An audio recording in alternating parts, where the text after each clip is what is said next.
नमस्कार मित्रांनो. आजचा व्हिडिओ साधा नाही. हा तुमच्या आयुष्याचा कंट्रोल समजावणारा व्हिडिओ आहे. कारण आज आपण विंशोत्तरी दशाप्रणालीबद्दल बोलणार आहोत. आणि एक गोष्ट लक्षात ठेवा, तुमच्या आयुष्यात काय घडतं ते फक्त नशिबावर नाही ठरत, तर कोणता ग्रह सध्या तुमचं आयुष्य कंट्रोल करतो यावर ठरतं. तुम्ही कधी विचार केला आहे का? एकाच राशीचे दोन लोक असतात, पण एकाचं आयुष्य खूप वेगाने पुढे जातं आणि दुसऱ्याचं आयुष्य स्ट्रगलमध्ये अडकलेलं असतं. असं का होतं? कारण राशी नाही, दशा तुमचं आयुष्य चालवते. म्हणून हा व्हिडिओ स्किप करू नका, कारण पुढच्या काही मिनिटांत तुम्हाला खूप महत्त्वाच्या गोष्टी समजणार आहेत.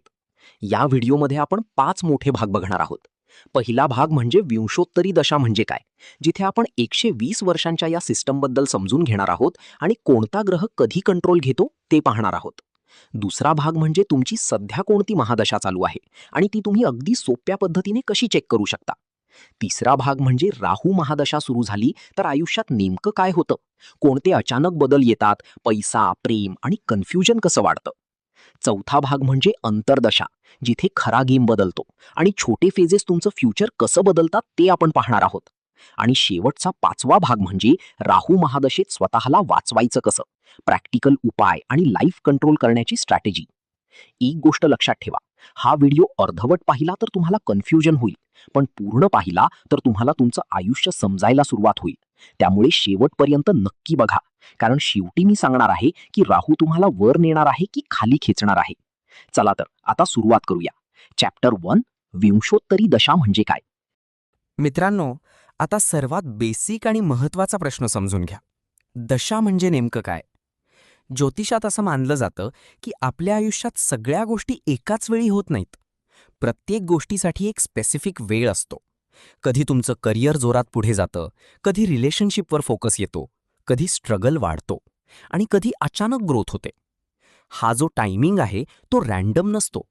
तो एका सिस्टमने चालतो आणि त्या सिस्टमला म्हणतात दशा. दशा म्हणजे काय? तर तुमच्या आयुष्यात एका विशिष्ट काळासाठी एक ग्रह ॲक्टिव्ह होतो आणि त्या काळात तो ग्रह तुमच्या आयुष्यातील मुख्य निर्णय आणि घटना इन्फ्लुएन्स करतो. म्हणजेच सध्या तुमच्या आयुष्यात कोणता ग्रह चालू आहे त्यावर तुमचं लाईफ डायरेक्शन ठरतं. आता एक उदाहरण घेऊ. समजा तुमच्या आयुष्यात सूर्याची दशा चालू आहे, तर ऑथॉरिटी, इगो, करिअर या गोष्टी पुढे येतात. जर चंद्राची दशा चालू असेल तर इमोशन्स, माइंड, रिलेशनशिप या गोष्टी महत्त्वाच्या होतात. म्हणजेच प्रत्येक ग्रह वेगवेगळ्या प्रकारे तुमचं आयुष्य चालवतो. आणि म्हणूनच दोन लोकांची रास एकच असली तरी त्यांची दशा वेगळी असेल तर त्यांचं आयुष्य पूर्णपणे वेगळं दिसतं. एकाची प्रोग्रेस होते, दुसरा स्ट्रगल करतो, कारण त्यांच्या आयुष्यात वेगळा ग्रह ॲक्टिव्ह असतो. म्हणून एक गोष्ट क्लिअर करा, राशी तुमचा नेचर सांगते, पण दशा तुमचं फ्युचर चालवते. आणि पुढच्या भागात आपण बघणार आहोत हा पूर्ण सिस्टम नेमका कसा काम करतो, ज्याला म्हणतात विंशोत्तरी दशा प्रणाली. मित्रांनो, आता आपण त्या सिस्टमबद्दल बोलणार आहोत जो तुमच्या आयुष्याचा टायमिंग ठरवतो आणि त्या सिस्टमला म्हणतात विंशोत्तरी दशा सिस्टम. विंशोत्तरी या शब्दाचा अर्थ आहे 120. म्हणजेच ज्योतिषानुसार मानवी आयुष्याचा एक पूर्ण सायकल 120 वर्षांचा मानला जातो.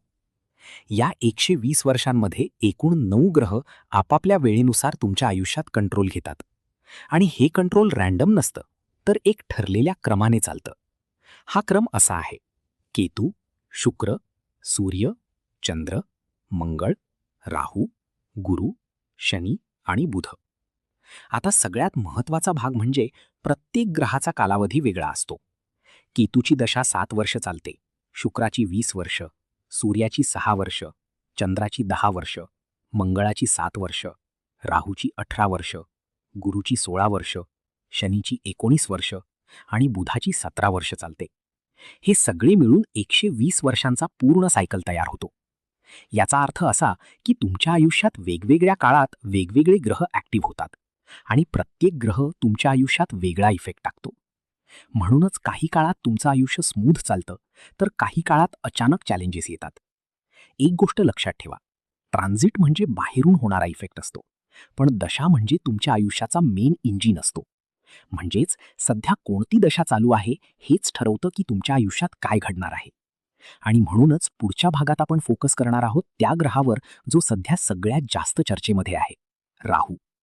मित्रांनो, इथपर्यंत तुम्हाला सगळं समजलं का? जर अजूनही थोडं कन्फ्युजन असेल तर हा भाग पुन्हा एकदा शांतपणे बघा, कारण पुढचा भाग समजण्यासाठी ही फाउंडेशन खूप महत्वाची आहे. आणि अजूनही काही क्वेश्चन असेल, काही डाऊट असेल तर खाली कमेंटमध्ये नक्की लिहा. मी तुमच्या प्रश्नांना उत्तर देण्याचा प्रयत्न करेन. कारण आता आपण ज्या ग्रहाबद्दल बोलणार आहोत तो साधा नाही. चला तर आता फोकस करूया राहू महादशा. जर तुमच्या आयुष्यात सध्या सगळं अचानक बदलत असेल, जर तुम्हाला वाटत असेल की काही गोष्टी तुमच्या कंट्रोलच्या बाहेर जात आहेत, तर खूप मोठी शक्यता आहे की तुमची राहू महादशा चालू आहे. राहू म्हणजे फक्त एक ग्रह नाही. राहू म्हणजे ऑब्सेशन, राहू म्हणजे ध्यास, आणि राहू म्हणजे मला हवंय आणि ते मिळालंच पाहिजे असा ॲटिट्यूड. राहू हळूहळू बदल करत नाही, तो अचानक काम करतो. कालपर्यंत सगळं नॉर्मल असतं आणि अचानक एक इव्हेंट, एक डिसिजन तुमचं आयुष्य पूर्णपणे बदलून टाकतो. राहू तुम्हाला पैसा देऊ शकतो, पण त्याच वेगाने तो सगळं काढूनही घेऊ शकतो. तो तुम्हाला शॉर्टकट दाखवतो, रिस्क घ्यायला लावतो. त्यामुळे राहू महादशा म्हणजे हाय रिस्क हाय रिवॉर्ड गेम आहे. रिलेशनशिपमध्ये राहू खूप स्ट्रॉंग अट्रॅक्शन निर्माण करतो. लोक खूप जलद डिसिजन घेतात आणि इथेच मोठ्या चुका होतात. माइंडमध्ये कन्फ्युजन वाढतो, ओव्हर थिंकिंग वाढतं, डिसिजन घ्यायला कठीण जातं. आणि एक मोठा इफेक्ट म्हणजे राहू तुम्हाला तुमच्या कम्फर्ट झोन बाहेर ढकलतो. नवीन ठिकाण, फॉरेन कनेक्शन, नवीन लोक, पण सक्सेस सोबत लोनलीनेस पण येतो. म्हणून लक्षात ठेवा, राहू महादशा तुमचं आयुष्य बदलतेच, पण तो बदल तुम्हाला वर नेणार आहे की खाली फेकणार आहे हे पूर्णपणे तुमच्या डिसिजनवर डिपेंड आहे. मित्रांनो, आता सगळ्यात महत्त्वाचा प्रॅक्टिकल प्रश्न समजून घ्या. तुमची राहू महादशा चालू आहे का हे कसं चेक करायचं? पहिली आणि सर्वात ॲक्युरेट पद्धत म्हणजे तुमची कुंडली बघणं. ज्योतिषात एक सिस्टम असतो ज्यामध्ये महादशा नावाचा सेक्शन असतो. जर तिथे राहू महादशा असा पिरियड दिसत असेल जो साधारण 18 वर्षांचा असतो, तर क्लिअर आहे की तुमची राहू महादशा चालू आहे. पण ज्यांना कुंडली चेक करता येत नाही त्यांच्यासाठी एक सिंपल सेल्फ चेक आहे. जर तुमच्या आयुष्यात अचानक मोठे बदल होत असतील, अचानक पैसा येत असेल किंवा जात असेल, माइंडमध्ये कन्फ्युजन आणि ओव्हर थिंकिंग वाढलं असेल, एखाद्या व्यक्तीकडे खूप स्ट्रॉंग अट्रॅक्शन तयार झालं असेल किंवा फॉरेन कनेक्शन वाढत असेल, आणि या 5 पैकी 3 गोष्टी मॅच होत असतील, तर स्ट्रॉंग पॉसिबिलिटी आहे की राहू ॲक्टिव्ह आहे. पण एक गोष्ट लक्षात ठेवा, हा फायनल प्रूफ नाही. एक्झॅक्ट कन्फर्मेशन फक्त कुंडली देऊ शकते. आणि जर तरीही तुम्हाला समजत नसेल की तुमची राहू महादशा चालू आहे का नाही, तर खाली कमेंट करा, तुमचा प्रश्न लिहा. मी स्वतः तुम्हाला सांगण्याचा प्रयत्न करेन. आता समजा तुमची राहू महादशा चालू आहे, तर पुढचा सगळ्यात महत्त्वाचा भाग सुरू होतो, अंतर्दशा. मित्रांनो, आता सगळ्यात महत्त्वाचा आणि पॉवरफुल भाग समजून घ्या, अंतर्दशा. राहू महादशा चालू असली तरी तुमच्या आयुष्यात नेमकं काय घडणार आहे हे अंतर्दशा ठरवते. सगळ्यात आधी राहू राहू अंतर्दशा, जी साधारण 2 वर्ष 8 महिने चालते. हा सर्वात इंटेन्स फेज असतो. यात ऑब्सेशन पीकवर जातं, अचानक मोठे चेंजेस होतात आणि रिस्क घेण्याची इच्छा खूप वाढते. हा फेज तुम्हाला खूप वर नेऊ शकतो किंवा खाली फेकू शकतो. त्यानंतर राहू गुरु अंतर्दशा, साधारण 2 वर्ष 5 महिने चालते. यात गायडन्स मिळतं, लर्निंग आणि ग्रोथ वाढते आणि लाईफमध्ये डिरेक्शन येतो. पुढे राहू शनी अंतर्दशा, साधारण 2 वर्ष 10 महिने चालते. यात प्रेशर वाढतो, डिले येतो, मेहनत जास्त होते आणि रिझल्ट उशिरा मिळतो. हा कम्प्लीट टेस्ट फेज असतो. त्यानंतर राहू बुध अंतर्दशा, साधारण 2 वर्ष 6 महिने चालते. यात राहूची क्लेवरनेस आणि बुद्धीची बुद्धी एकत्र येते. तुम्ही स्मार्ट डिसिजन्स घेता आणि बिझनेस व कम्युनिकेशनमध्ये फायदा होतो. पुढे राहू केतू अंतर्दशा, साधारण 1 वर्ष 1 महिना चालते. यात कन्फ्युजन वाढतो, डिटॅचमेंट फील होतं आणि अचानक ट्विस्ट्स येतात. त्यानंतर राहू शुक्र अंतर्दशा, साधारण 3 वर्ष चालते. यात अट्रॅक्शन, लव्ह आणि लक्झरी वाढतं. रिलेशनशिप खूप फास्ट पुढे जातात, पण चुकीचे डिसिजन्स घेतले तर नंतर रिग्रेट होतो. पुढे राहू सूर्य अंतर्दशा, साधारण 10 महिने चालते. यात इगो क्लॅशेस होतात, ऑथॉरिटी इश्यूज येतात आणि बॉस किंवा फादर रिलेटेड प्रॉब्लेम्स निर्माण होतात. त्यानंतर राहू चंद्र अंतर्दशा, साधारण 1 वर्ष 6 महिने चालते.